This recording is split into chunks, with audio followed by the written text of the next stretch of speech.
Welcome to the Frameverse.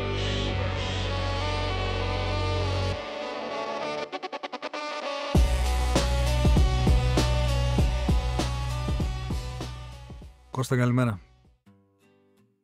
Καλημέρα friends. Σήμερα μπαίνουμε διαφορετικά. You make me un poco loco, un poquitito loco. Πώς θα μιλάς τα ισπανικά, πώς θα μιλάς. Κυρίες και κύριοι, καλημέρα. Καλώς ήρθατε στο The Frameverse. Σήμερα, όπως ακούσατε από την εισαγωγή του φίλου του Κώστα, κάνουμε κάτι σχετικό με το Μεξικό. Δικιά σου πρόταση και αυτή. Εντάξει, που να χάσω, δεν χάνω. Δεν χάνει, χάνει ο Κώστας. Άστο. Σε έχω πάει ποτέ πουθενά άσχημα? Σου έχω προτείνει κάτι άσχημο? Μόνο καλές προτάσεις. Μόνο καλές προτάσεις. Ακριβώς. Σήμερα, για όσους δεν κατάλαβαν, έχουμε Κόκο. Για πες μας, Θωμά.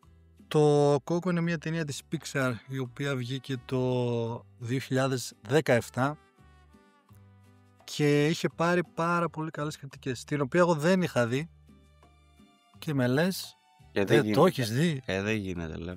Εγώ εν τω μεταξύ το έχω δει τώρα που το ξανά, δεν πρέπει να είναι 6η φορά, 5η φορά, κάτι τέτοιο. Το έχω δει άπειρες φορές. Και είναι από τις αγαπημένες ταινίες της Pixar. Νομίζω η αγαπημένη μου της Pixar.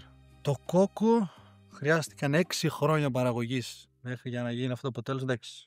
Ο Θωμάς είναι διαβασμένος, πολύ διαβασμένος. Έχουμε εδώ. Φαίνεται και αυτό στην οθόνη κατευθείαν τα πρώτα πλάνα. Και ουσιαστικά είναι, νομίζω δεν έχουν ξανακάνει κάτι σχετικό με Μεξικό και σε τέτοιο vibe. Όχι, ήταν το πρώτο τους και μετά, επειδή νομίζω έγινε τόσο μεγάλη επιτυχία, έκαναν και το Encanto η Disney μετά, που ήταν Κολομβία η φάση. Είχαν πάρει και Oscar καλύτερης animated ταινίας και μουσικής. Και επίσης που να χάσει.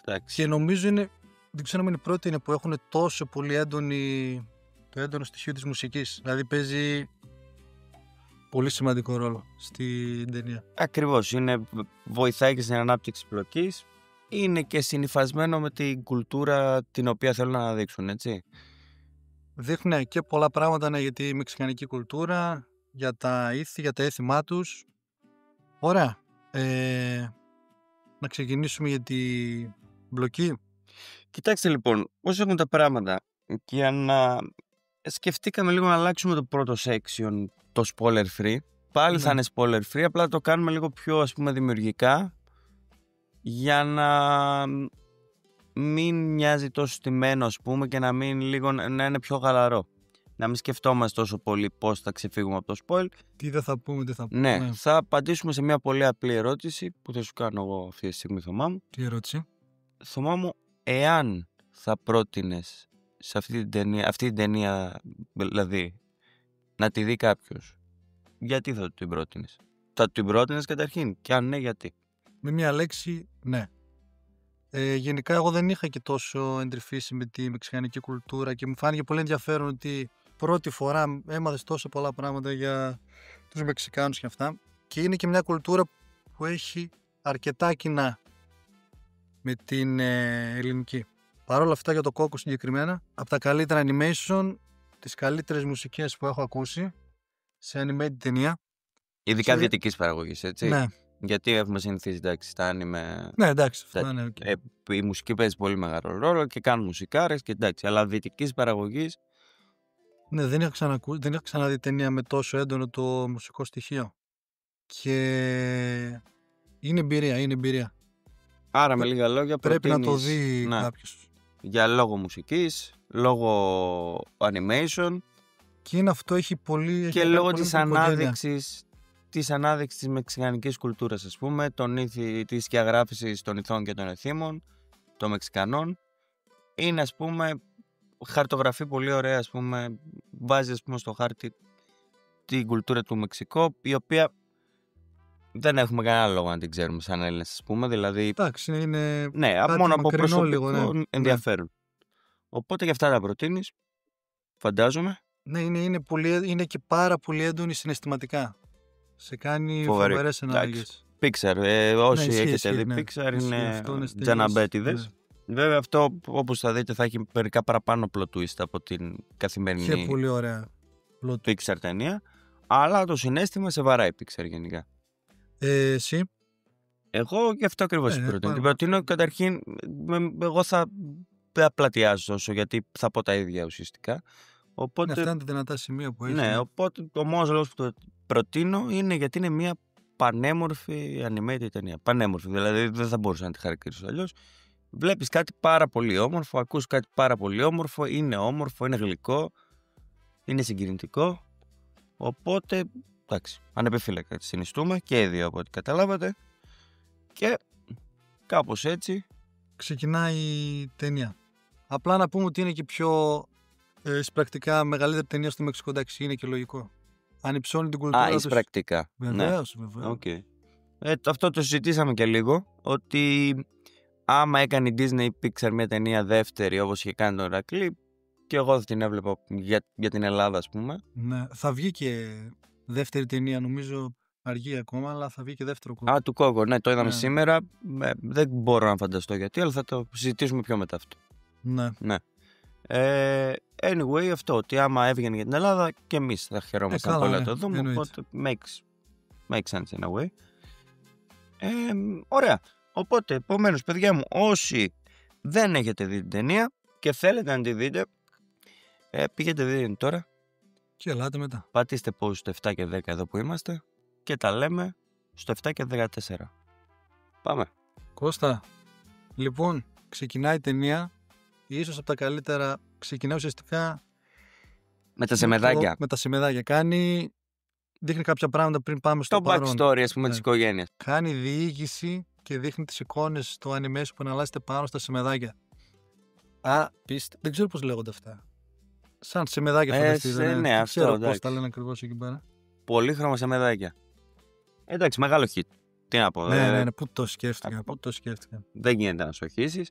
Φοβερό, πάρα πολύ όμορφο. Ξεκίνησε δηλαδή ήδη η ταινία πάρα πολύ καλά. Τι να πω. Σε κερδίζει κατευθείαν. Ναι. Πάρα πολύ δημιουργικό, πάρα πολύ πρωτότυπο. Ναι. Σε κερδίζει από εκεί, όντως. Και ξεκινάμε ουσιαστικά, μαθαίνουμε για τους. Με αφηγητή το Μιγγέλ πάντα, το πρωταγωνιστή της εταιρείας, το παιδάκι. Μαθαίνουμε ουσιαστικά για τις προηγούμενες γενιές της οικογένειάς του, τη προ-γιαγιά του. Νομίζω Ναι. Προ-γιαγιά του. Που ήταν μια οικογένεια δεμένη γι' αυτά. Ήταν η μητέρα, ο πατέρας και το όνομα της ταινίας, η γιαγιά Κοκό. Ο πατέρας ήταν μουσικός, αγαπούσε πολύ τη μουσική και μια μέρα λέει, παιδιά, τα βρόντιξε όλα. πάω να παίξω για τον κόσμο, λέει, άντε για. Πάω για γάλα, ένα λεπτάκι επιστρέφω. Τους αφήνει όλους πίσω και μετά ήταν ένα ταμπού στην οικογένεια ότι δεν θέλουν τίποτα με τη μουσική. Τρελαίνεται η μάμα η Μέλντα. Που θα το μάθουμε, ναι, ότι λέγεται η Μέλντα, η μαμά της Κόκο δηλαδή, λέει έτσι είσαι ρε τέτοιε. Θα κάνω παπούτσια. Αυτό, το τιμώρησε, το ξέρει, δεν θα μπει κιθάρα, λέει. Πετούσανε πράγματα μόνο σκαρπινάκια από εδώ και πέρα. Μποτίνια, σκαρπινάκια και στη μούγκα. Ούτε να σιγοσφυρίζουμε εδώ πέρα. Τίποτα δεν θέλουν να ακούνε. Και ουσιαστικά έγινε σαν ταμπού στην οικογένεια η μουσική και ασχολιόντουσαν μόνο με τα παπούτσια, η οποία έγινε και η οικογενειακή επιχείρηση. Εννοείται, που κράτησε γενιές. Τώρα φτάσαμε στο Μιγγέλ. Φτάνουμε μετά στο Μιγγέλ και δείχνει πώς πάλι δίνει παραδείγματα για τέτοια, πώς δεν θέλουν τη μουσική στη ζωή τους και αυτά. Απλά είναι το τέτοιο με το Μιγγέλ. Ό,τι καραγουστάρει. Έχει αυτή τη φλέβα την καλλιτεχνική. Ναι. Την πήρε από τον παραπροπάπου να πούμε. Ναι. Τι να κάνουμε. Αλλά ο Μιγγέλ ο καημένος ούτε να δει κιθάρα δηλαδή. Τον είχαν εκεί. Έχει την πολύ αυστηρή τη γιαγιά του την κανονική, την κόρη της Κόκο πλέον, ναι. Η οποία είναι σαν μητριαρχική οικογένεια εκεί πέρα από ό,τι καταλαβαίνουμε, η οποία είναι αρχηγός της οικογένειας και τον κυνηγάει με την παντόφλα όπου πάει λίγο να πιάσει μουσική, να το αναφέρει, κάνει σαν θέμα, να ξέρεις, δεν τον αφήνουν να πάει στην πλατεία. Περνάνε μουσική απ' έξω από το σπίτι, τους κυνηγάνε, γίνεται. Κάμιζε, ναι. Κανείς δεν παίζει τίποτα εκεί πέρα. Οπότε τι γίνεται. Ο Μιγγέλ έχει αυτό το όνειρο να ασχοληθεί με τη μουσική και κάτω μεταξύ πολύ ωραία πώς διηγεί την ιστορία σε έναν που του καθαρίζει τα παπούτσια εκείνη την ώρα. Ναι, ωραία, όντως, πολύ ωραία. Έκανε και έβγαζε μεροκάμα. Ναι. Και υπάρχει ένας διαγωνισμός στην πόλη επειδή είναι η μέρα των νεκρών. Η Δία de los Muertos. Στο Μεξικό. 2 Νοεμβρίου φέτος, παιδιά, να πέφτει, να ξέρετε. Όσοι θέλετε να πάτε. Πόσο έχουμε, ναι. Προλαβαίνουμε. 15 Σεπτεμβρίου γράφετε αυτό το podcast. Έχετε ακόμα 1,5 μήνα. Μεγάλα παιδιά είστε. Κάνετε γουμάτες. Έτσι ακριβώς. Ναι, εκείνη η μέρα των νεκρών, η οποία είναι πολύ σημαντική για την μεξικάνικη κουλτούρα. Για τη μεξικάνικη κουλτούρα, διότι θεωρητικά έρχονται οι νεκροί από όχι κάτω κόσμο. Την άλλη πλευρά. Την άλλη πλευρά, ας πούμε, ναι, καλύτερα αυτό. Και έρχονται με την οικογένειά τους. Περνάνε όλη τη μέρα, υποτίθεται. Ναι, και είναι μια αφορμή για να δοξάσουν, αλλά να τους δοξάσουν, να τους γιορτάσουν. Να τους θυμηθούν, να τους γιορτάσουν κυρίως. Αυτό είναι, γιατί είναι μια πολύ εύθυμη γιορτή. Και αυτό είναι ένα από τα διαφορετικά με την Ελλάδα. Ναι, είναι σε αυτό. Κοινό λόγω οικογένειας, εντάξει, και μέσα στους νεκρούς μας προφανώς. Τους τιμόμαστε και τους τιμούμε και τους κάνουμε. Παρ' όλα αυτά, οι Μεξικανοί και γενικά οι Λατίνοι το βλέπουν πολύ διαφορετικά. Το βλέπουν περισσότερο σαν στιγμή να χαρούμε, να θυμηθούμε και να γιορτάσουμε τις αναμνήσεις που είχαμε, τις ζωές τους, τις αναμνήσεις τους, μπλα μπλα μπλα. Και την έκανα αυτή τη συζήτηση και με μία συνάδελφο από το Περού αυτή, η οποία αυτό έλεγε, ότι το βλέπει τη διαφορά, ας πούμε, με το δυτικό κόσμο και στα τραγούδια μας, γιατί δεν ξέρω πώς, από τα vibes τραγουδάμε εκεί πέρα όσοι Έλληνες είμαστε στη δουλειά, και κάπως έχει καταλάβει ότι τα ελληνικά τραγούδια έχουν λίγο πόνο εκεί πέρα, χωρισμούς, πόνους, τέτοια. Αγάπες, ιστορίες, ναι. Και λέει, μέχρι στα τραγούδια σας ρεύουν η κατάθλιψη, να πούμε. Εμείς στα τραγούδια μας τον δοξάζουμε τον νερό, τα χαρούμενα, αλεγρία, να πούμε. Αυτό. Οπότε μια κουλτούρα με πάρα πολύ μεγάλο ενδιαφέρον. Και πολύ διαφορετική, ειδικά σε αυτό το θέμα. Αυτό. Και γι' αυτό έχει και πάρα πολύ μεγάλο ενδιαφέρον. Έτσι, είναι πολύ έξω από τα νερά μας, ας πούμε. Ωραία, και συνεχίζει η ιστορία. Ο Μιγγέλ προσπαθεί να παίξει αυτό το φεστιβάλ που είναι στην ημέρα των νεκρών. Ψάχνει κιθάρα, δεν βρίσκει. Έχει Έχει μια πολύ δυνατή σκηνή που τον βρίσκουν, έχει ένα κρυφό δωματιάκι, μια κιθάρα εκεί που έχει φτιάξει μόνος του. Που το μαθαίνουν οι γονείς του και αυτά. Το βρίσκει η γιαγιά και όλες. Τα σπάνε όλα εκεί πέρα. Και τους πάει την κιθάρα. Ωραία σκηνούλα εκεί. Ωραία σκηνή. Και γενικά λέει ο Μιγγέλ κάποια, ας πούμε, βαριά λόγια για την οικογένεια. Επειδή, όπως είπαμε, είναι πολύ σημαντικό για αυτούς η οικογένεια. Λέει ότι δεν θέλει να είναι μέρος της οικογένειας αυτής. Ναι, άμα λέει δεν με αφήνετε να παίζω, να γίνω σαν τον Ερνέστο Ντελακρούς, συνεχίσω το όνειρό μου. Αυτό βασικό. Ναι, είναι πολύ σημαντικό στην Θέλει, ναι. Θέλει να γίνει σαν τον Ερνέστο Ντελακρούς, που είναι η γενέτειρά του η πόλη που βρίσκονται εκεί, το χωριουδάκι τι είναι, ο οποίος είναι ένας πολύ διάσημος καλλιτέχνης. Πέφτουνε σπόντες, υποτίθεται, με μια φωτογραφία που έχει, ότι μάλλον είναι ο προ-πάπους του. Κάπως έτσι μαθαίνει και λέει, εγώ θα παίξω. Είναι η οικογένειά μου. Ακριβώς. Τέλος πάντων, παρόλα αυτά να κάνουμε μια πολύ μικρή παρένθεση, δεν σημαίνει ότι δεν τον αγαπάει η γιαγιά του. Ναι. Σαν Ελληνίδα γιαγιά είναι, δηλαδή μία που θα σε ρίξει ένα σκαμπίλι στον κόλο, να πούμε, και μία που σου λέει τι έκασε ρε τσαραπέδι, άντε. Δηλαδή ναι, υπάρχει αυτό το vibe. Οπότε τι κάνει ο Μιγγέλ, να μην τα απολογούμε για να... Τι θα κάνει, κλασικό τέτοιο, θα πάει στο νεκροταφείο να κλέψει την κιθάρα του προπάπου του. Με μεγάλη επιτυχία παρόλα αυτά. Ήτανε καλός. Γιατί φαίνεται ότι έχει εμπειρία. Άμα ακούσετε πρώτα το Demon Slayer επεισόδιο, δεν ξέρουμε πώς θα πάνε ακόμα. Αν το ακούσετε πρώτα, ξέρετε ήδη ότι κάποιος απέτυχε πολύ στο να κλέβει. Αυτός, τώρα δεν ξέρω πόσο στερεοτυπικό είναι Μεξικανός και κλέβτης. Τώρα εντάξει. Τέλος πάντων, το έσπασε το παράθυρο και πήγε να κλέψει την κιθάρα, επαγγελματίας. Σωστός. Στα 10 του πόσο είναι. Ναι, και ουσιαστικά γίνονται εκεί πέρα κάποια ευτράπελα και πάει στον άλλο κόσμο, ας πούμε, στην άλλη μεριά.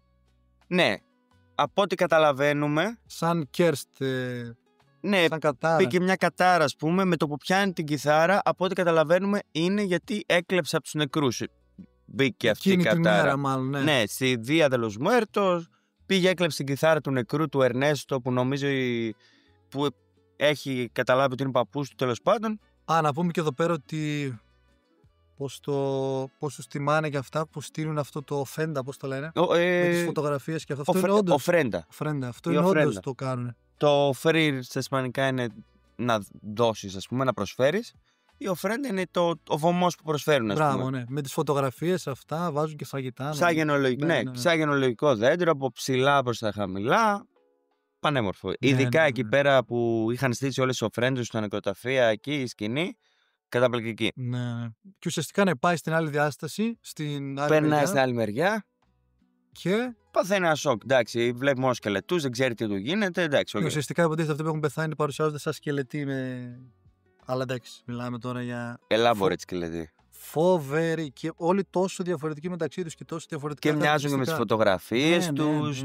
Ναι, και ουσιαστικά βρίσκει την οικογένειά του η οποία έχουν πεθάνει, τους παλιούς συγγενείς. Όλους αυτούς που μας παρουσίασε σε κάποιες φωτογραφίες. Ναι. Τους βρίσκει όλους εκεί πέρα. Οι οποίοι δεν παίζουν και τόσο μεγάλο ρόλο στην πλοκή, να το πούμε. Ναι. Και ουσιαστικά όλοι μαζί μετά προσπαθούν να βρουν έναν τρόπο να το γυρίσουν. Να γυρίσει πίσω στον κόσμο των ζωντάνων, ακριβώς. Και πάνε εκεί σε κάτι γραφεία. Εν τω μεταξύ, άλλη μεριά, επίσης διαφορετικό με το τέτοιο και αυτό με την Ελλάδα, ότι αυτοί το βλέπουν από ό,τι καταλάβαμε τώρα. Αυτό δεν το έχουμε κάνει έρευνα. Δεν ξέρω κατά πόσο. Αλλά το βλέπουν, δεν υπάρχει κάτω κόσμος, ρε παιδί μου. Υπάρχει άλλη μεριά η οποία, όπως παρουσιάζει το Κόκο, δεν είναι σκοτεινή και χθόνια και. Πολύ είναι φως, πολύ χρώμα, πολύ ζωντανή. Ναι, ο κόσμος που έχει και τις υπηρεσίες του και τέτοια πάνε τέλος πάντων σε μια υπηρεσία. Του λέει ο κύριος πολύ απλά τα πράγματα. Ο μικρός έκανε μαλακία. Έκανε μαλακία. Τι πας να κλέψεις την κιθάρα, μικρέ? Αλλά λέει πάρα πολύ εύκολα θα φτιαχτεί. Θα πάρεις εδώ τη γιαγιά σου, την προπρογιαγιά σου, την Ιμέλντα, η οποία, παιδιά. Πολύ γυναίκα με αρχίδια, εντάξει. Τι να πούμε.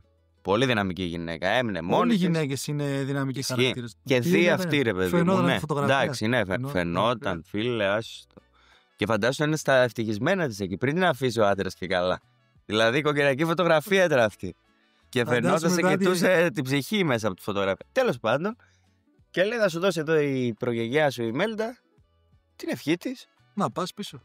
Πολύ απλά. Βλέπουμε τόσο εύκολο ήταν. 20 λεπτά βλέπουμε να τελειώσει η ταινία και πάει να τη δώσει την ευχή. Αλλά ναι, του λέει προφανώς ότι δεν πρέπει να ξαναπαίξει μουσική. Άκου τι λέει. Αυτό άμα ακούγεται, παιδιά, δεν φταίμε. Εμείς λυπόμαστε. Κάποιοι τρυπάνε, μακάρι να μην ακούγεται. Τέλος πάντων. Να τους πω κάτι.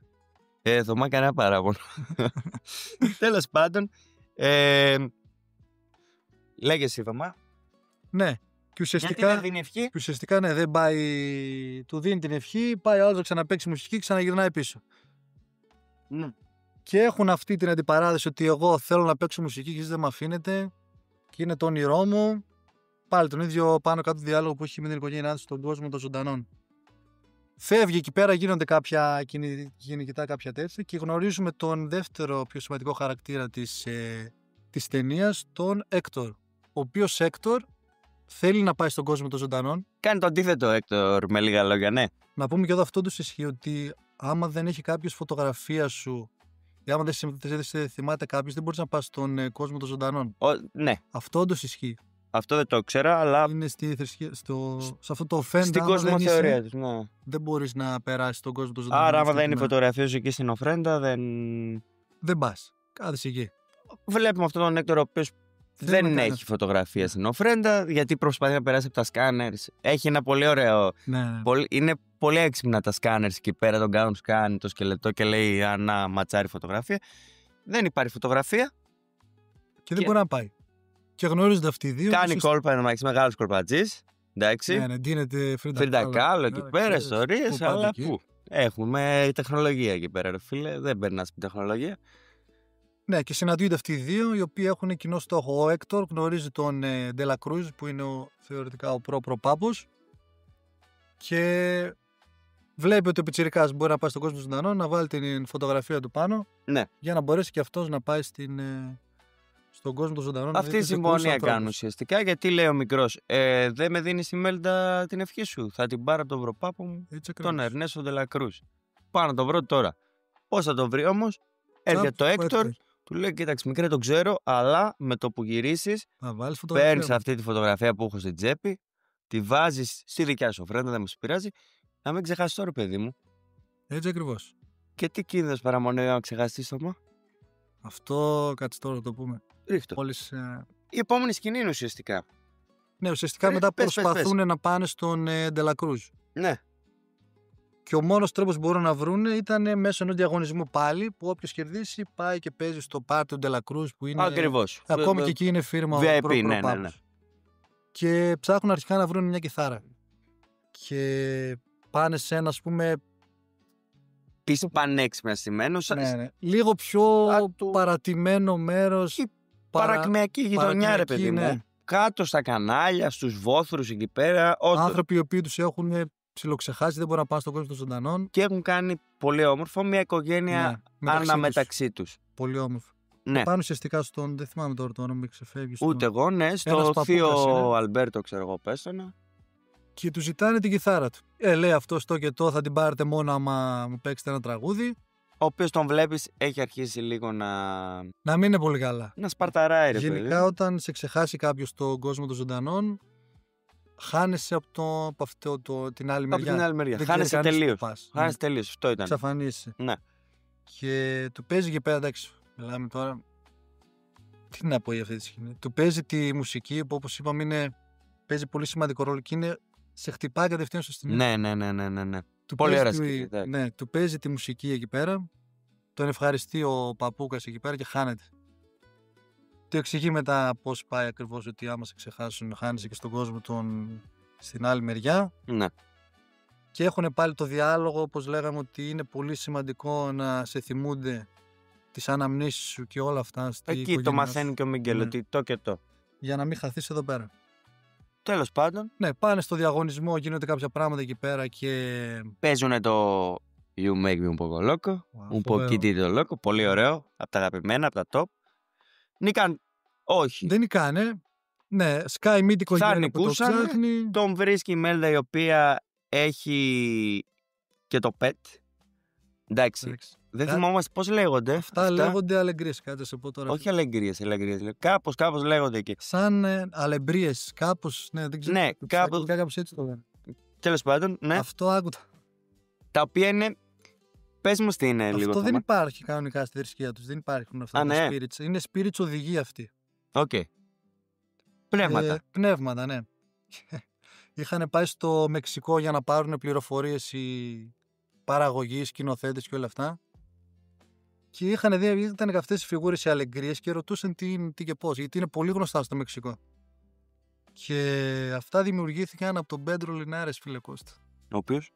Ο οποίος Πέντρο Λινάρες ήταν μια μέρα άρρωστος, είχε πολύ πυρετό για τέτοιο και ρίχνει μια υπνάρα. Ναι. Και βλέπει στον ύπνο του. Τώρα, παιδιά, φανταστείτε ότι είναι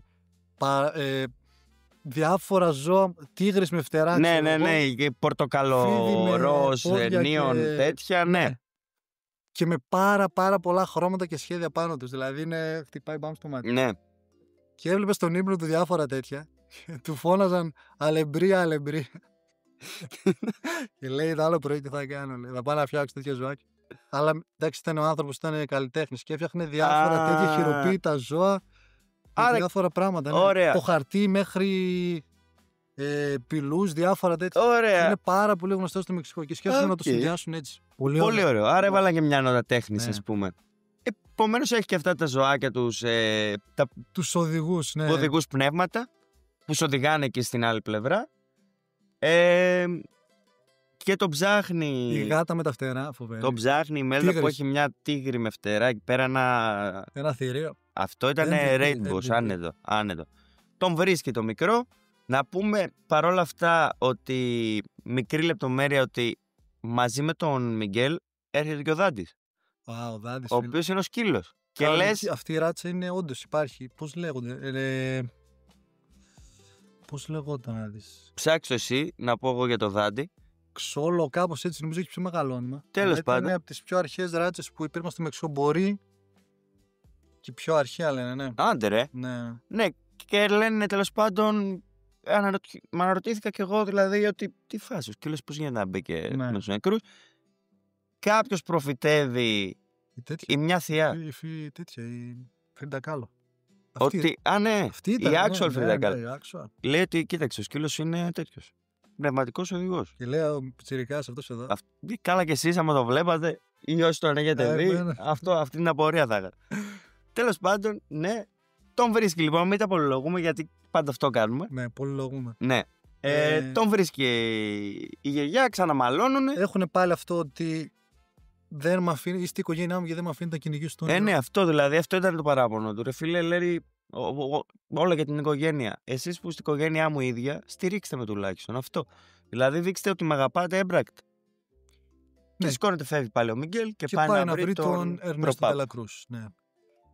Σπάνε με τον τέτοιονα. Σπάνε και με τον Έκτορ, γιατί του έλεγε ο Έκτορ: έχεις οικογένεια και δεν μου το είπες και μπορείς να πας. Ναι, και μπράβο. Τι θες να πας στον Ερνέστο, ενώ μπορεί να σε δώσει η Μέλντα, ξέρω εγώ, την ευχή της. Ναι, αλλά ο Έκτορ κατευθείαν το μετανιώνει και ήθελε πάλι να το βρει. Γιατί είναι καλός, πολύ καλή ψυχούλα τελικά ο Έκτορ. Και τέλος πάντων βρίσκει τον Ντελα Κρούς, ο οποίος είναι για τον εκεί πέρα φίρμα. Του λέει: είσαι ο εγγονός μου και οι ιστορίες έλα. Παίζει εκεί και ποιο έπαιξε εκεί. Το Σινιόρες. Ναι. Ωραίο γι' αυτό. Πολύ ωραίο. Τον βλέπει ο Ερνέστο, τον κάνει σκάουτ. Κατευθείαν έχουν αυτή τη σύνδεση. Παππού εγγονού, ας πούμε. Παραπροπάπου τρισέγγονου. Του δείχνει κάποια πράγματα εκεί πέρα, κάνουν κάποιες δραστηριότητες μαζί. Και φτάνουν στο σημείο ότι πάει να του κάνει το κέρς. Να του δώσει την ευχή του για να γυρίσει στον πίσω κόσμο. Ναι. Προτού όμως γίνει αυτό, είχαν ένα διάλογο που έλεγε ότι αμάξιζε όλο αυτό που έκανες, που άφησες όλη την οικογένειά σου, που άφησες την πόλη σου. Και ο Ντελα Κρούς λέει ουσιαστικά ότι έχει αυτή τη βλέψη ότι η οικογένειά μου είναι όλος ο κόσμος. Η μουσική μου ανήκει σε όλο τον κόσμο. Και λέει ήταν δύσκολο, αλλά άξιζε και παράξιζε στη τελική. Ναι. Έπρεπε να ξέρουμε ότι κάτι πάει στραβά. Ναι. Ήταν λίγο περίεργος. Και έτσι πως πάει να του δώσει την ευχή, ποιος σκάει? Ο κύριος Έκτορας. Όπα, λέει, τι γίνεται εδώ. Πάρε τη φωτογραφία μου, σε παρακαλώ. Φίλε, του λέει, που φαίνεται τελικά όμως ότι γνωρίζονται. Και όλας κανονικά δεν έλεγε. Γιατί τον έκοβε στον Έκτορα για λίγο παπατζή. Ναι. Και γνωριζόντουσαν κανονικά το και το. Και ο οποίος έχει μπει μέσα φυσικά Φρίντα Κάλο. Με ωραία. Κύριος. Ναι, βγάζει το μονόφρυδο, του λέει, ρε Ερνέστο, τώρα εξηγήσουμε να σου εξηγηθώ, του λέει. Τόσα χρόνια γνωριζόμαστε. Έχεις πάρει τα τραγούδια μου. Παθαίνει ένα μικρό σόκο, Μιγγέλ. Έχεις κάνει τέτοιο. Εγώ δεν έχω πει, τα έχω κάνει όλα γαργάρα. Ο Ντελα Κρούς θεωρητικά ήταν ο τέτοιος, ο μεγαλύτερος μουσικός του ναι. Μεξικό. Τα έχω κάνει γαργάρα. Το και πώς έτσι πως συζητάνε, λένε. Ναι. Λέει, εγώ τα πήρα τα τραγούδια σου γιατί αποφάσισε ο Έκτορας να παρατήσει το tour για την οικογένειά του. Λέει, δεν θέλω να γυρίσω στο παιδί μου και στη γυναίκα μου. Και του βάζει ένα τελευταίο ποτάκι, κύριος. Ένα σφινάκι εκεί πέρα να πιούνε. Ο Ερνέστο, και μαντέψτε, το δηλητηρίασε. Αλλά πώς καταλαβαίνει από μια φράση ο Μιγγέλ ότι έγινε αυτό όντως, και του λέει, δηλητηρίασε ο φίλος σου. Είσαι με τα καλά σου. Το πιάνουν εκεί πέρα, γίνεται ένας καυγάς. Και λέει, εντάξει λοιπόν, δεν θα ρυψοκινδυνεύσω τη φήμη μου για κανέναν. Πιάνει και τον εγγονό του, τον Μιγγέλ.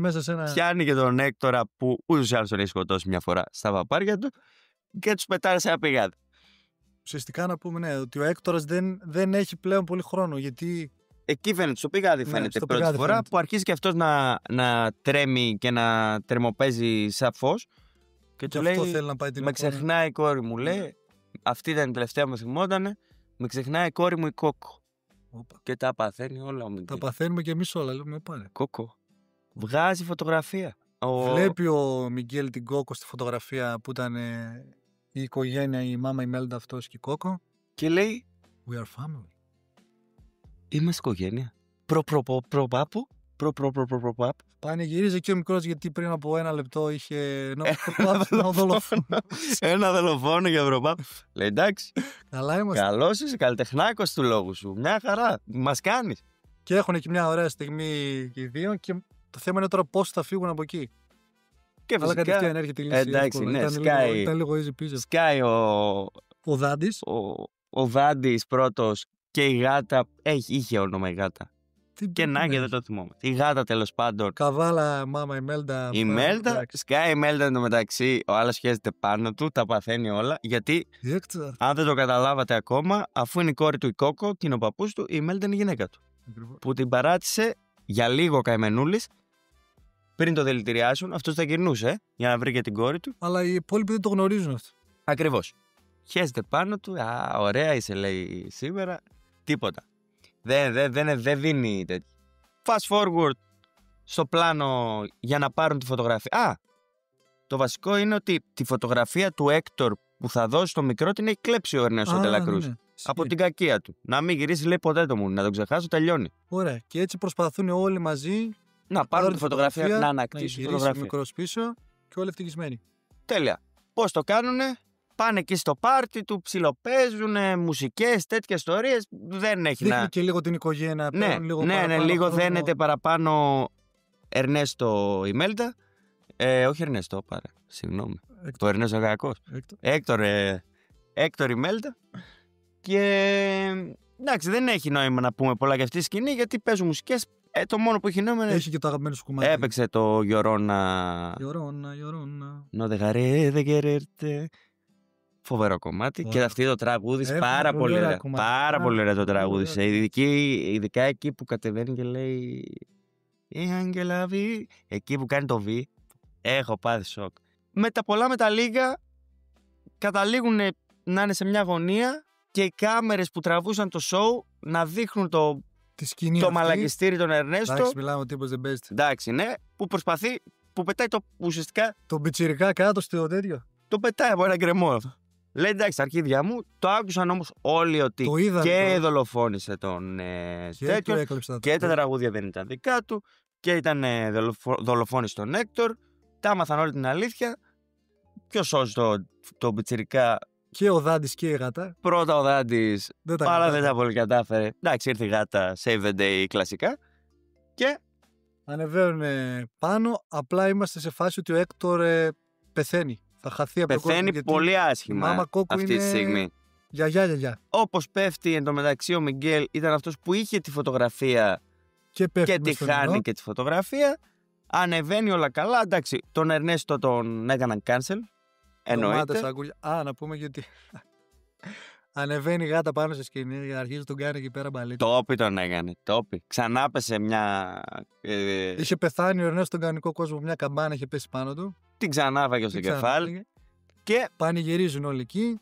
Αλλά ο καημένος ο Έκτορ. Ναι, και φτάνουμε στο τελευταίο κομμάτι. Ναι, ο καημένος ο Έκτορ είναι χάλια. Χάλια. Από εκεί αρχίζει να γίνεται τρομακτικά συγκινητικό. Ναι.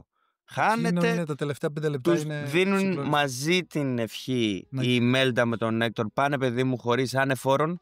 Γιατί διασκέδασε και τελικά η Ιμέλτα τη μουσική. Το θυμήθηκε. Εντάξει. Άνεφόρον γύρνα πίσω. Ουσιαστικά ο Μιγγέλ δεν θέλει καν να φύγει. Γιατί βλέπει. Ξεχνιέται το Έκτορ και δεν γυρίσει ποτέ. Δεν έχει καν τη φωτογραφία του να γυρίσει. Οπότε με το που ξεχαστεί από την Κόκο πάει ο Έκτορ. Και τον ακουμπάει γιατί πρέπει να σε ακουμπήσει με ένα φύλλο. Και τον ακουμπάει ο Έκτορ από μόνος του με ένα φύλλο και το στέλνει μόνος του στο πραγματικό κόσμο. Ναι, φτάνει εκεί πέρα. Πάλι στο ίδιο σημείο που ήταν με την κιθάρα. Τρέχει να πάει σπίτι του στην Κόκο, μήπως μπορέσει. Με την ψηρισμένη κιθάρα ακόμα. Εντάξει, τώρα είναι του παππού του κανονικού. Μέχρι και η κιθάρα ήταν κλεμμένη. Με λίγα λόγια. Τίποτα δεν άφησε. Μικρή λεπτομέρεια που μας είπες. Βεβαίως. Η κιθάρα πάνω έχει σαν σκαλισμένα δόντια, σαν κρανίο ουσιαστικά. Πάνω στο μπράτσο της κιθάρας, ρε παιδί μου. Είχε ένα χρυσό δόντι. Το οποίο χρυσό δόντι ήταν του Έκτορ. Δεν του Ερνέστο. Ο Ντελακρούζ δεν είχε. Όποιος ήταν παρατηρητικός στην αρχή, γιατί αυτό το plot twist εμείς δεν το είδαμε ποτέ να έρχεται. Να το πούμε. Πού να το δεις αυτό, έχει 2-3 πολύ καλά. Αλλά όποιος ήταν παρατηρητικός στην αρχή, την άπορε. Φίλε, μπράβο του. Και είδε το χρυσό δόντι και λέει, όπα. Και τρέχει να πάει στην Κόκο. Εν τω μεταξύ, όσο έλειπε, τον έψαχνε η οικογένειά του. Έλειπε όλο το βράδυ. Πού είσαι, Μιγγέλ, τι κάνεις, Μιγγέλ. Φτάνει εκεί πέρα στην Κόκο. Η οικογένειά του προσπαθούν να τον αποθήσουν από αυτήν, γιατί προσπαθεί. Η Κόκο είναι και άσχημα σε. Ναι, είναι στα τελευταία της. Με βαριά μορφή άνοιας τώρα, ας πούμε. Δεν θυμάται τίποτα, ούτε ονόματα, ούτε τίποτα. Και φαίνεται και στον κόσμο στην άλλη διάσταση, ας πούμε, που ξεχνάει τον πατέρα της. Και μόλις δηλαδή γυρίζει το παιδί, τη βλέπεις ότι είναι κόκαλο. Η γυναίκα κάθεται στην καρέκλα, δεν ακούει. Και προσπαθεί να την κάνει να θυμηθεί για τον πατέρα της και αυτά. Δεν θυμάται κάτι. Μπαίνει και η οικογένεια. Εκεί η μεγάλη φόρτωση συναισθηματική. Ας πούμε, πάει τον γκράζει η κανονική γιαγιά, και άς τη γυναίκα την καημένη, την πιλατεύεις. Και σκουντάει την κιθάρα. Και ο πατέρας της πριν της είχε γράψει ένα τραγούδι, το Remember Me, που είναι. Το Staple. Η μεγαλύτερη επιτυχία του Ερνέστο και καλά. Που είναι το πιο γνωστό τραγούδι. Αυτό. Το θυμίσουμε. Το οποίο δεν το ακούμε μία φορά όταν μαθαίνει ότι είναι Ότι ο Έκτορ είναι ο πατέρας του Κόκο, τον Ναι, τραγουδάει. το τραγουδάει αυτός. Φοβερό. Ναι. Πολύ ωραία, πολύ ωραία. Και τώρα ο μικρός Πιάνει την κιθάρα. παίρνει την κιθάρα και της παίζει το τραγούδι για να θυμηθεί τον πατέρα της. Εκεί τσίλς. Εκεί μάγκες. Τσίλς. Ανατριχιάζεις. Πάρτε καρδομάντιλα γιατί είναι δύσκολο. Είναι δύσκολο τους και εγώ είχα ρίξει πολύ κλάμα την πρώτη φορά. Εγώ όσες φορές το έχω δει, δεν είναι. Ναι, εντάξει, εγώ το είδα έκτη φορά. Τώρα Ναι. συγκινήθηκα πολύ, μ' ανέβηκε κόμπος, ας Ναι. πούμε, αλλά εντάξει, δεν έκλαψα την έκτη φορά. Αλλά την πρώτη φορά, ρε πούστη, να μην σταματάει το δάκρυ. Τέλος πάντων, Ναι, και ουσιαστικά. προφανώς η Κόκο θυμάται. Και τραγουδάνε μαζί. Ναι, ολοκληρώνει το Ναι. τραγούδι η Κόκο, όπως το ολοκληρώνει όταν ήταν μικρή με τον Ακριβώς. Έκτορα. Ναι, και ουσιαστικά θυμάται, τους εξηγεί κιόλας ότι. Ο είχε παπάς πολλές μου λέει αναμνήσεις, ήταν ναι. μουσικός. Ναι. Να τα γράμματά του που χρησιμεύσαν και να και φωτογραφία του. Και είχε και το κομμάτι που λείπει από τη φωτογραφία του. Οπότε Και τα παλιά του τραγούδια. εννοείται Και κατευθείαν κλείνει εκεί. Ένα χρόνο μετά πάλι στην ημέρα των Επουρών. πανέμορφο. Στα ισπανικά πώς είναι. Διαδηλός Μέρτους. Ακριβώς. Πανέμορφη σκηνή, εντάξει, Ναι, ναι. φοβερή. Και με το τραγουδάκι, ίσως το δεύτερο τραγουδάκι στην κατάταξή μου. Το Εμένα δεν Proud ξέρω, εμένα το Corazon. πρώτο, ναι. Να είμαι φαμίλια, ναι. Πολύ χαρούμενο τραγούδι. Εννοείται, αλεγκρία. Παραλληλισμός δείχνουμε στον κόσμο των νεκρών ότι έρχονται όλοι πάλι με τον Έκτορ αυτή τη φορά. Ο οποίος πρώτη φορά θα πάει στον κόσμο Ναι. των ζωντανών, γιατί δεν έχει φωτογραφία. Τώρα έχει και φωτογραφία και το καλύτερο, παιδιά, που λυτρώνεσαι εκεί. Ενώ θα μπορούσε να στεναχωρηθείς και τέτοια. Σου πέρασε ένα τέτοιο μήνυμα Ναι. που δεν δείχνει ξεκάθαρο ότι πέθανε η Κόκο στην αρχή. Απλά εκεί στην οφρέντα Έχουν τη φωτογραφία της. βάζουν και τη Ναι. φωτογραφία για την καινούργια χρονιά, ας πούμε. Μπαίνει και η Κόκο και τους βλέπεις όλοι μαζί. Η Μέλδα, Κόκο, Έκτορ πάνε να περάσουν Στον κόσμο απέναντι των ζωντανών. και κλείνει τραγουδώντας ο μικρός. Όλοι μαζί. Είναι όλοι μαζί εκεί Είναι πέρα. Και οι ζωντανοί και οι. Και οι νεκροί. Και- Και Κλείνει έτσι το. Εντάξει, φοβερό. Πάρα πολύ ωραίο. Φοβερό τι τέλος. να πω. Φοβερό τέλος. Μεγάλη επιτυχία που σου πέρασε όλη την κουλτούρα και τη φιλοσοφία ότι όχι δοξάζουμε, χαιρόμαστε με τους νεκρούς γιατί είναι η μέρα που τους γλεντάμε, ας πούμε. Και πεθαίνει η Κόκο όντως και αισθάνεσαι καλά που πεθαίνει η Κόκο. Ότι Γιατί πάει να βρει βρίσκει και τον πατέρα της. Βρίσκει φοβερό. Τι να πω, εντάξει. Τι να το φταίνει. Λοιπόν, για πάμε τώρα, προχωρήσουμε λίγο στα... Αυτό ήταν το Κόκο. Τι έχουμε να πούμε? Τι να πούμε για την ιστορία. Τα πάμε για την ιστορία. Είναι ο πυρήνας, είναι η οικογένεια. Ακριβώς. Τα έθιμά τους, πόσο σημαντικό είναι για αυτούς η οικογένεια. Έχει και ωραίες ανατροπές. Ναι, έχει αυτό που είπαμε, τα Είναι plot δύο-τρεις, twist. δεν είναι πάρα πολλές, αλλά είναι ωραίες. Αλλά δεν το περιμένεις, εμείς δεν το περιμέναμε τουλάχιστον, να σας πούμε, εντάξει. Πολύ δυνατή ιστορία. Τι να πω. Και είναι και γενικά τέτοιο πολύ συναισθηματικά. Σε παίζει πολύ με το Ναι. συναίσθημα. Και με τη μουσική.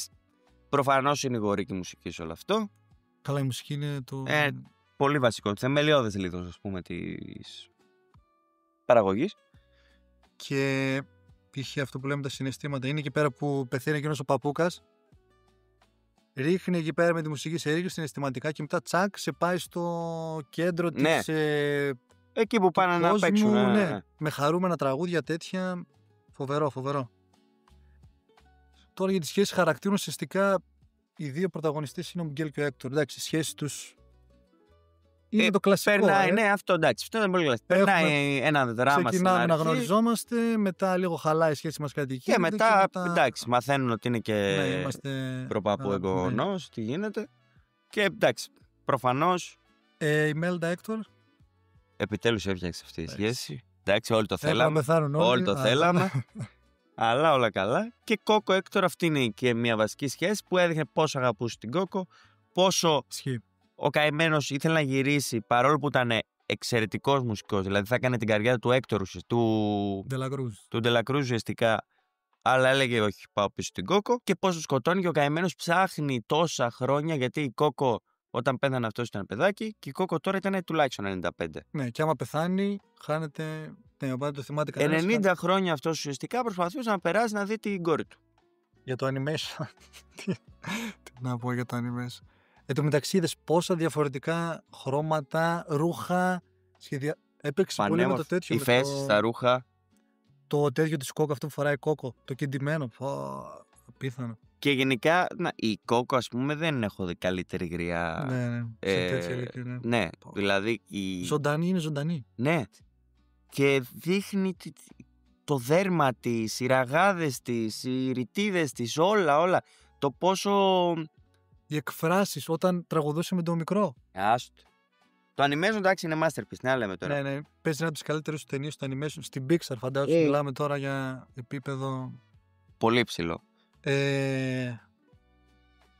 Και γενικά οι σκελετοί, δεν ξέρω πώς το κατάφεραν αυτό να είναι σκελετοί τόσο διαφορετικοί μεταξύ τους. Και τα κρανία, υπάρχει, ναι. Τα χρώματα. Έπαιξε πολύ με τέτοιο, με μοβ και εντάξει το πορτοκαλί νομίζω. Αυτά παίζουν γενικά νομίζω στη διαδήλωση μου έρτος, ας πούμε. Ναι. Νομίζω αυτά τα φύλλα είναι γι' αυτό λόγο τα πορτοκαλί και φύλλα. παρατηρήστε μία μικρή τέτοια, σαν τελευταίο για το animation για να δείτε πόσο καλό είναι. Παρατηρήστε μία μικρή λεπτομέρεια στη σκηνή με τον παππού που παίρνουν την κιθάρα που εξαφανίζεται. Κάθεται ο Έκτορ πάνω στην αιώρα. Ναι.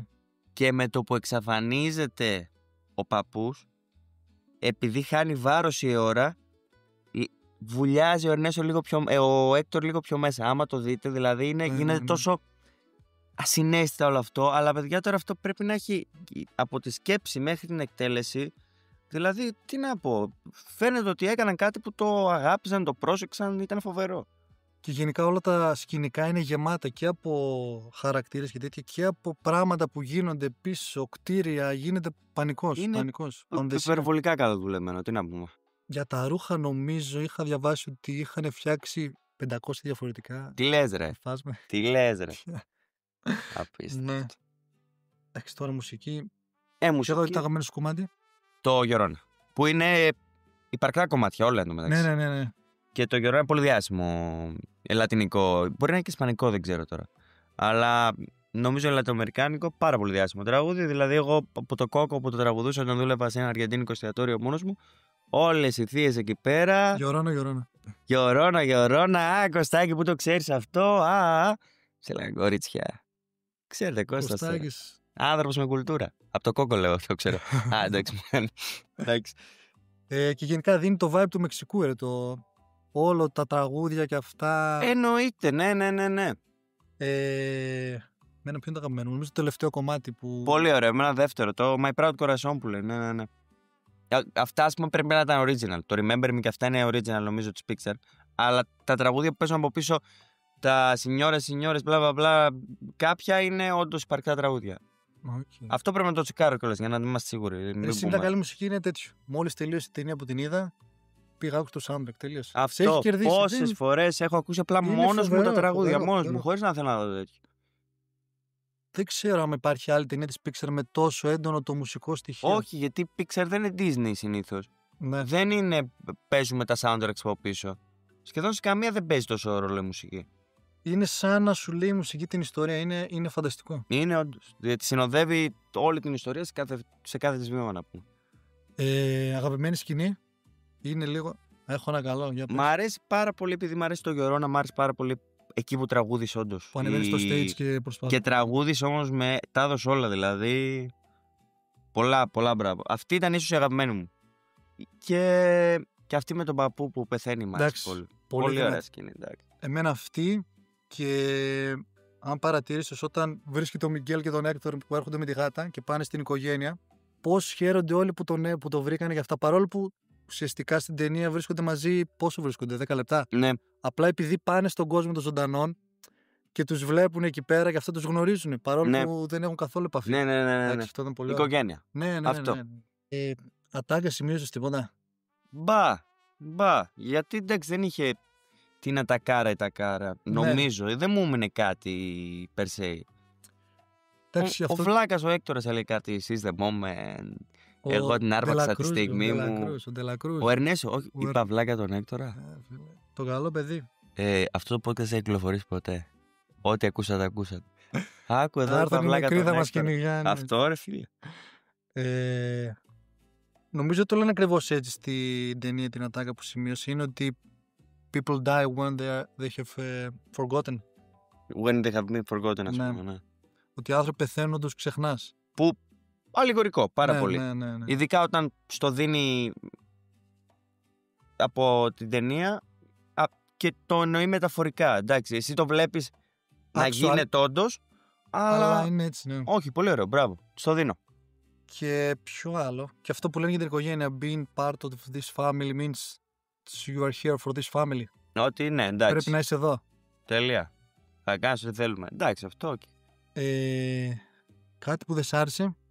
Εντάξει, πάντα υπάρχει κάτι που μπορείς να πεις. Σίγουρα, αλλά τι μπορώ να πω, ρε φίλε. Ειλικρινά δεν ξέρω, με έχει αρέσει τόσο αυτή η ταινία, γιατί την έχω δει τόσες φορές. Είναι η αγαπημένη σου, ναι. Που. Τι να πω, μου άρεσαν όλα. Τώρα λυπάμαι πάρα πολύ. Κοίτα, εγώ θα ήθελα λίγο πιο πολύ. Εσένα σε φάνηκε λίγο μικρή. Και η μικρή ήθελα λίγο πιο πολύ να γνωρίσω τους χαρακτήρες. Ναι, την αλλά μετά τους σκελετούς. πλατείαζε, ρε παιδί. Ξέρεις τι, όταν τον κυνηγούσαν να το βρουν, ας πούμε, μπορούσε να δει κάποιες σκηνές εκεί πέρα. Ναι, σου λείψε αυτό. Ναι. Εμένα δεν μου χρειάστηκε ποτέ. Εμένα δεν μου χρειάστηκε ποτέ, ας πούμε. Είχε.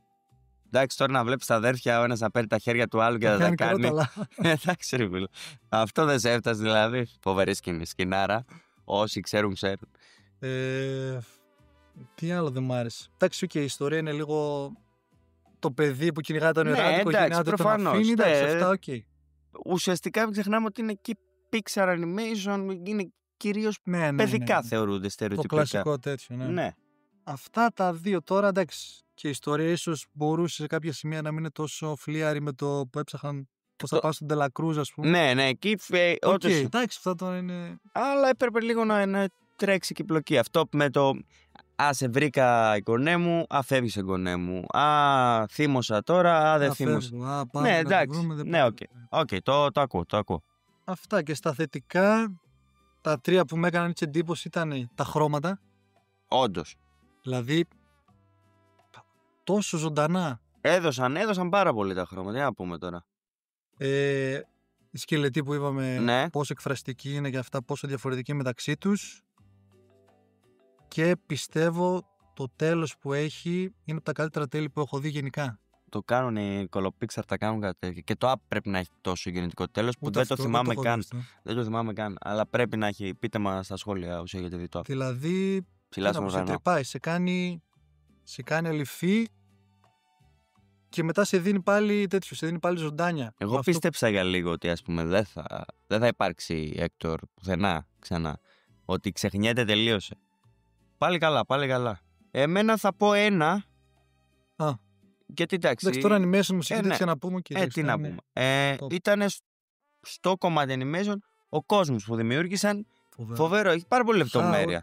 Χαοτικός, τεράστιος, χρώματα παντού, τέτοια. Μέχρι και την υπόγειτη γειτονιά την έκανα πανέμορφη, ρε φίλε. Παίρνεις το vibe, Ναι, το παίρνεις. Ότι είναι άνθρωποι ξεχασμένοι από τη μοίρα. Ότι μέσω μόνο το animation όμως. Φοβερό. Αυτό δεν μου χρειάζεται κάτι άλλο. Εντάξει, τώρα βαθμολογία, animation, μουσική. 10 ρε φίλε. 10 και τα δύο, τι να κάνουμε. Ιστορία. Ιστορία τη βάλουμε ένα 8. Όχι, για 7 πήγαινα, αλλά εντάξει. Και 7, εντάξει, εκεί πέρα. 7-8 είναι, δεν είναι. Ναι, γιατί τη βάλουμε 7,5. Ναι. Να, ως ευχαριστημένοι. Γιατί τη σώζει το τέλος πάρα πολύ. Εντάξει, ναι, το τέλος του είναι. Είναι μια ιστορία που όπως και να κάνουμε, απευθύνεται και σε παιδιά κυρίως. Είναι της Pixar ταινία, δεν είναι. Δεν θέλω να περάσω και το μήνυμα του αιώνα, ας πούμε. Αλλά το τέλος είναι πολύ συγκινητικό, πολύ ωραίο. Να τη βάλουμε 7. Βάλουν 7, γιατί εντάξει. Εντάξει, έχει το τέλος που την ανυψώνει πολύ, ναι. Γενικά, σαν γενική βαθμολογία, έχω σημειώσει 8. Εγώ 9. Εντάξει. Σίγουρα. 9. Και 9. Βαρβά το 9. Μην πάει και 9,5, ας πούμε. 9. Είναι φοβερή ταινία. Ναι, είναι πολύ καλή. Αυτά για το Κόκο, εντάξει. Όπως είπαμε, είναι και μια ταινία η οποία είναι πολύ με την οικογένεια και το έχουμε και εμείς αυτό. Πόσο. Με διαφορετικό τρόπο, αλλά ναι. Δηλαδή τώρα και εμείς που είμαστε εδώ πέρα στο εξωτερικό και αυτά και έχεις τόσα απόσταση και τέτοια, προσπαθείς ακόμη και από εδώ να κρατήσεις την επαφή. Δηλαδή χάνουμε και πράγματα όταν είμαστε εδώ. Προφανώς. Εντάξει, είναι στο αίμα μας αυτό. Δηλαδή, προφανώς θα μας μιλήσει μια τέτοια ιστορία και μακάρι να συνεχίσει να μας μιλάει, γιατί εντάξει, τώρα περνώντας τα χρόνια λίγο δυτικοποιείται σε αυτό το θέμα η Ελλάδα. Δυτικοποιείται, δεν θέλω να το πω. Και εδώ πέρα δεν είναι τόσο με την οικογένεια. Ναι, ούτε καλό ούτε κακό ότι αλλά καλός ή κακός, ναι, δεν θέλω να κρίνω τώρα τι γίνεται. Απλά το παρατηρώ Και όντως δεν θέλω ρε φίλε να γίνουμε κανένα κεντρικό κράτος της Ευρώπης σε αυτό το θέμα. Η οικογένεια είναι πολύ σημαντικό. Θέλω τη γιαγιά μου και τον παππού μου να τους έχω βασιλιάδες για πάντα, γιατί τέτοια αγάπη δεν πήρα από κανένα να πούμε. Είναι πολλοί παππούς γιαγιάς μας μεγάλωσαν. Ακριβώς. Και παιδιά, άμα δείτε εδώ στην κεντρική Ευρώπη, τώρα πλατιάζουμε πολύ, αλλά έτσι για τον επίλογο. Ναι. Άμα δείτε τι γίνεται στην κεντρική Ευρώπη σε αυτό το θέμα, εντάξει, τους βάλουν σε ιδρύματα, άντε πες μπορεί να χρειάζονται βοήθεια άνθρωποι και να μπορούν να τη δώσουν. Γενικά όμως δεν έχουν καν καλές σχέσεις. Δηλαδή πάνε βλέπουν τους παππούδες τους μια φορά το εξάμηνο, που εγώ θέλοντας και μη μια φορά μπορώ να τους δω, γιατί είμαι στην Ολλανδία, ο Θωμάς στη Γερμανία. Εντάξει, δηλαδή τέλος πάντων δεν είμαστε εμείς σε θέση να κρίνουμε κανέναν τέτοιον. Όχι, απλά βλέπεις τη διαφορά. Μας κάνει κακή εντύπωση, δεν είμαστε συνηθισμένοι, δεν είναι η κουλτούρα μας. Αυτό ακριβώς. Ωραία. Αποφώνηση. Περιμένουμε το Κόκο 2. Κόκο 2, υπομονή παιδιά, 4 χρόνια. Δεν μπορώ να φανταστώ, ένα μικρό τέτοιο δεν μπορώ να φανταστώ. Ήτανε τέλειο. Δηλαδή, γιατί να βγάλεις Κόκο 2. Εσύ γενικά δεν είναι μόνο στην Pixar. Το τέλειος τέλεια. Είναι και με τα παιχνίδια και με αυτά, ότι προσπαθούν να πάνε με συνταγή που θα πετύχει. Ναι, μην το μιλκάρεις όμως. Δηλαδή, πολύ κακό. Μην το αρμέγεις το franchise. Δηλαδή, θα βγει ένα Κόκο 2 μέτριο και εμένα θα μου χαλάσει την αισθητική που είχα για το κόκο στο κεφάλι μου. Ναι, θέλουν να πάνε με κάτι σίγουρο. Δεν θέλουν να είναι εισπρακτικά χαμένοι. Αυτό είναι να είναι εισπρακτικά χαμένοι, να κάνουν bold moves, ρε φίλε. Αυτό έτσι χάνει τη δημιουργία. Μα ακριβώς. Δηλαδή, εντάξει, τα είδαμε τα χρώματα, τα θαυμάσαμε. Άμα ξαναδούμε κάτι ίδιο, απλά δεν θα το εκτιμήσουμε τόσο. Ναι, θα πάει να γράψει την μπλοκή όμως τώρα και ξέρει τη συνταγή θα πετύχει σίγουρα. Θα βάλει καλή μουσική, το animation είναι. Άμα κάνει και το ίδιο ακριβώς. Γεια σας. Εντάξει, όχι, και εγώ δεν θα ήθελα δεύτερο. Καθόλου δεν θα ήθελα. Ιστορία, τι να... Ναι, ρε, δηλαδή εντάξει. Μπορεί τώρα να είναι παππούς ο Μιγγέλ, ξέρω εγώ, και να έχουν τα τρισέγγωνα. Και να θέλει αυτός να γίνει τσαγκάρης και να μην τον αφήνει μουσικός να γίνει. Μα παππού, θέλω να κάνω παππούσια. Δεν μιλάμε για παππούσια σε αυτό το σπίτι. Άστα τα κούνια κάτω. Μα παππού, άσε το σκαρπίνι. Μην τα γυαλίζεις, άστα κάτω. Αυτά από εμάς, λοιπόν, ναι. Ήταν το The Frameverse, ήταν ο Θωμάς. Ήταν ο Κώστας. Αυτά. Ευχαριστούμε πολύ. Ευχαριστούμε. Τα λέμε στο επόμενο.